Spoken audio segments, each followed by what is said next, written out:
out of the unbrokered grain deal, President Vladimir Putin has now promised free grain supplies to 6 African nations, showing signs that Moscow is seeking to capitalize on the collapse of the Black Sea grain deal. Speaking on the first day of Russia-Africa summit in St. Petersburg, the Russian president claimed Moscow will be able to replace Ukrainian grain exports that have been blocked since Russia decided to abandon the brokered arrangement. The 2-day summit is being scrutinized as a test to Putin's backing in Africa, where he retains support despite the West's effort to isolate him.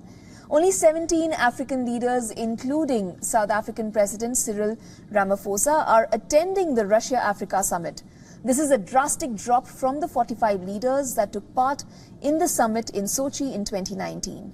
Meanwhile, which is now crafting closer ties with African nations. And even as Moscow attacks Kyiv's grain facilities, Ukraine has said they lack the means to defend itself against Russian strikes on its grain infrastructure.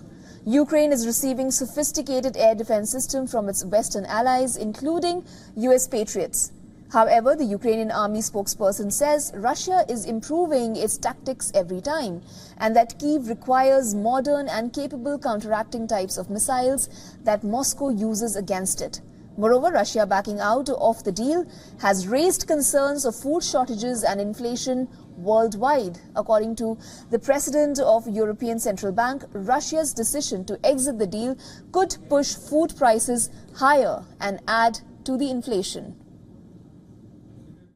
Upside risks to inflation include potential renewed upward pressures on the costs of energy and food, also related to Russia's unilateral withdrawal from the Black Sea Grain Initiative.